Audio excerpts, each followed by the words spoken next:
Welcome to our channel. आज हम लोग क्लास 11 फिजिक्स का बहुत ही इंपॉर्टेंट कंसेप्ट देखने वाले हैं जिसका नाम क्या है, वर्क एनर्जी थ्योरम। ये बहुत ही इंपॉर्टेंट कंसेप्ट है, चाहे वो क्लास 11 फिजिक्स हो या क्लास 12 फिजिक्स हो, चाहे वो जेई और नीट हो। इसके लिए क्या है, बहुत ही इंपॉर्टेंट कंसेप्ट है। इसको यूज करके क्या होता है, क्वेश्चन बहुत ही सिंपल वे में बन जाता है, या बहुत ही टफ क्वेश्चन क्या होता है, बहुत ही सिंपल वे में बन जाता है। तो हम देखते हैं कि क्या हमारा आज का जो टॉपिक है वो क्या है, वर्क एनर्जी थ्योरम, जो कि क्या है हमारा इंपॉर्टेंट फिजिक्स कंसेप्ट का पार्ट नंबर 12 है।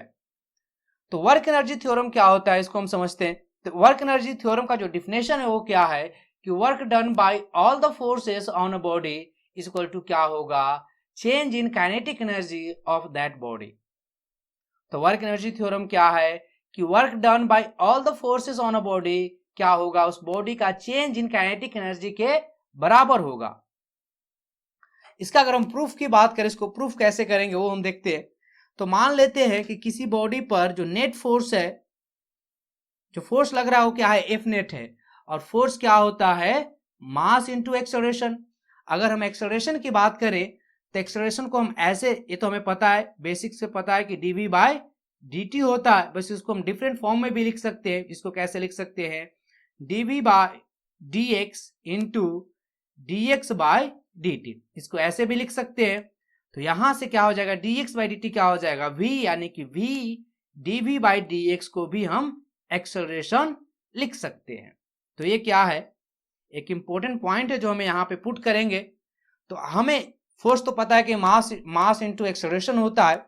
अगर हम नेट वर्क की बात करें, हम क्या बात करें, नेट वर्क की बात करें कि उस बॉडी पर एफ नेट की वजह से जो वर्क होगा उसको हम बोलेंगे F net, sorry work net. और वो कितना होगा, एफ नेट डॉट dx, ये होगा इसका इंटीग्रेशन। और हमें पता है कि f क्या है, f नेट क्या है, मास इंटू एक्सेलरेशन है इंटू dx, इसका इंटीग्रेशन होगा। मास तो मास ही रहेगा, एक्सेलरेशन का वैल्यू हम यहां से पुट कर देंगे, v dv by dx into dx, इसका इंटीग्रेशन। यहां से dx मान लो कट गया तो ये क्या आ गया, m क्या है, कांस्टेंट है, तो क्या आ जाएगा, बाहर आ जाएगा। तो ये बेसिकली क्या हो गया, v dv, यानी कि v का इंटीग्रेशन होगा। तो हमें सिर्फ v का इंटीग्रेशन करना है, कहां से कहां करेंगे, v initial to v final. तो हमें जब इसको इंटीग्रेट करेंगे तो क्या होता है, इंटीग्रेशन कैसे करते हैं, अगर x के पावर n को हमें इंटीग्रेट करना है तो हमें क्या करना पड़ता है, एक पावर बढ़ जाता है और उतना ही से डिवाइड हो जाता है। तो यहां पर हम क्या लिख देंगे, बेसिकली यहां पे हम क्या लिख देंगे, x के पावर, सॉरी यहां पर हो जाएगा v के पावर एक बढ़ जाएगा, तो यानी कि हो जाएगा 2 डिवाइडेड बाय 2, कहां से कहां, v initial to v final. तो हम बेसिकली क्या लिख देंगे यहां पर, ये जो हमारा वर्क नेट है वो क्या आ जाएगा हमारा m, ये क्या हो जाएगा m बाई 2, या हाफ हम पहले निकाल लेते हैं, तो ये क्या हो जाएगा, v फाइनल का स्क्वायर माइनस v इनिशियल का स्क्वायर। इसको हम क्या लिख सकते हैं, हाफ m v फाइनल का square minus half m v initial का स्क्वायर। तो बेसिकली हमारा क्या आ गया कि जो वर्क नेट है, वर्क नेट हमारा क्या आ गया, ये क्या है, बेसिकली इसको अगर हम ऐसे लिख दें तो इसको हम क्या लिख सकते हैं, k final minus k initial. ये basically kinetic energy final minus kinetic energy initial है। कि काइनेटिक एनर्जी क्या होता है, हाफ एम बी स्क्वायर, तो ये v फाइनल है, तो ये फाइनल काइनेटिक एनर्जी हो जाएगा, ये v आई है, यानी कि वेलोसिटी इनिशियल है, तो ये क्या हो जाएगा, इनिशियल काइनेटिक एनर्जी हो जाएगा। तो कहने का मतलब जो वर्क नेट होगा वो क्या होगा, चेंज इन काइनेटिक एनर्जी के बराबर हो जाएगा। तो यही क्या है, वर्क एनर्जी थ्योरम है।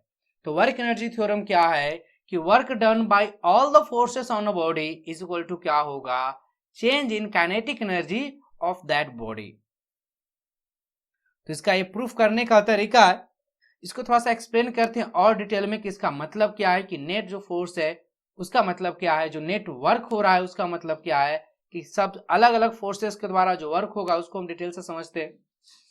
तो हमारा वर्क एनर्जी थ्योरम क्या था कि work done by all the forces,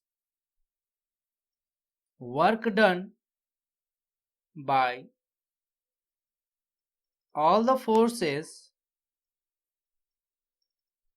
on a body, ये किसके बराबर होगा, change in kinetic energy of that body. ये क्या हमारा वर्क एनर्जी थ्योरम है। लैंग्वेज के फॉर्म में वर्क एनर्जी थ्योरम क्या है कि work done by all the forces on a body is equal to क्या होगा, change in kinetic energy of that body.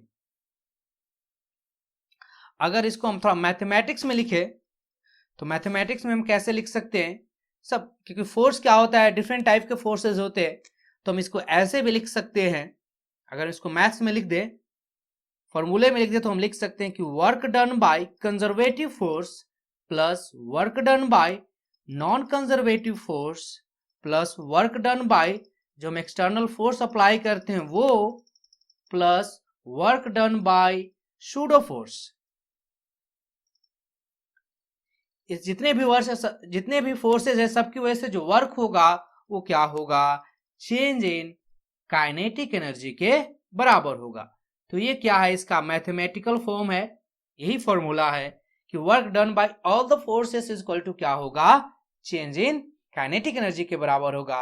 यहां पे ध्यान देने वाली बात क्या है कि अगर मान लो नॉन कंजर्वेटिव फोर्स नहीं लग रहा है तो ये वर्क क्या हो जाएगा, जीरो। अगर क्या एक्सटर्नल फोर्स नहीं लग रहा है तो ये क्या हो जाएगा, जीरो। अगर कोई सूडो फोर्स नहीं लग रहा है तो ये क्या हो जाएगा, जीरो। अगर यहां से हम बढ़ें तो चूंकि हमें पता है, क्या पता है कि जो चेंज इन पोटेंशियल एनर्जी होता है वो क्या होता है, minus work done by conservative force होता है। तो इस फॉर्मूले को हम यहाँ पे इस्तेमाल करेंगे तो यहां से हम क्या लिख सकते हैं, माइनस, क्योंकि WC को हम क्या लिख सकते हैं, कंजर्वेटिव फोर्स के द्वारा जो वर्क होगा उसको हम क्या लिख सकते हैं, माइनस डेल्टा यू, मतलब चेंज इन पोटेंशियल वो क्या हो जाएगा, चेंज इन काइनेटिक एनर्जी के बराबर हो जाएगा। बस ध्यान रखना है कि वहां कोई नॉन कंजर्वेटिव फोर्स ना हो, जैसे कि फ्रिक्शन ना हो, कोई बाहर से फोर्स अप्लाइड ना हो और कोई सूडो फोर्स ना हो, मतलब नॉन एक्सेलरेटिंग फ्रेम से आप ऑब्जर्व ना कर रहे हो। तो इस केस में हम ऐसे लिख सकते हैं क्योंकि हमें पता है कि work done by conservative force क्या होता है, चेंज इन पोटेंशियल एनर्जी होता है। तो इसको हम यहां से पुट कर दिए। अब हम इसको एक्सपेंड करेंगे तो क्या लिख सकते हैं हम इसको, चेंज इन पोटेंशियल एनर्जी क्या हो जाएगा, potential energy final minus potential energy initial equal to kinetic energy, change in kinetic energy क्या होगा, kinetic energy final minus kinetic energy initial. तो अब हम क्या करेंगे, माइनस को हटाएंगे तो क्या हो जाएगा, ये बेसिकली क्या हो जाएगा, u फाइनल माइनस यू, ये हो जाएगा minus minus plus u initial is equal to k final, kinetic energy final minus kinetic energy initial. अब हम एक साइड करेंगे, अब यहाँ पे हम के आई को इधर लेके आ जाएंगे, यानी कि काइनेटिक एनर्जी जो है इनिशियल है उसको इधर लेके आ जाएंगे तो क्या हो जाएगा, बेसिकली हमारा potential energy initial plus kinetic energy initial is equal to क्या होगा, ये आएगा माइनस, तो इधर क्या हो जाएगा plus potential energy final plus kinetic energy final. तो ये क्या है, एक बहुत ही इंपॉर्टेंट रिलेशन है। कब रिलेशन आएगा, जब नॉन कंजर्वेटिव फोर्स ना हो, एक्सटर्नल फोर्स ना हो और सूडो फोर्स ना हो, तब क्या होगा, ये जो है potential energy and kinetic energy दोनों का जो समेशन होता है उसको हम बोलते हैं मैकेनिकल एनर्जी। क्या बोलते हैं इसको, मैकेनिकल एनर्जी। मैकेनिकल एनर्जी क्या होता है, potential energy plus kinetic energy. तो potential energy plus kinetic energy का जो समेशन होता है उसको हम क्या बोलते हैं, मैकेनिकल एनर्जी। तो यहां से हम बोल सकते हैं कि अगर कोई नॉन कंजर्वेटिव फोर्स ना हो, कोई एक्सटर्नल फोर्स ना हो और कोई सूडो फोर्स ना हो, तो मैकेनिकल एनर्जी क्या रहेगा, कंजर्व रहेगा। तो ये क्या है, मैकेनिकल एनर्जी का कंजर्वेशन लो है। कैसे आप मैकेनिकल एनर्जी कंजर्व कराओगे, इनिशियल जो मैकेनिकल एनर्जी होगा वो क्या होगा, फाइनल मैकेनिकल एनर्जी के बराबर होगा। कब होगा, जब बाहर से कोई एक्सटर्नल फोर्स ना लग रहा हो, कोई नॉन कंजर्वेटिव फोर्स ना हो और कोई सूडो फोर्स ना हो, तभी क्या होगा, मैकेनिकल एनर्जी कंजर्व रहेगा। तो ये बेसिकली क्या है, कंजर्वेशन ऑफ मैकेनिकल एनर्जी है। इसी को हम क्या बोलते हैं, conservation of mechanical energy. Thanks for watching.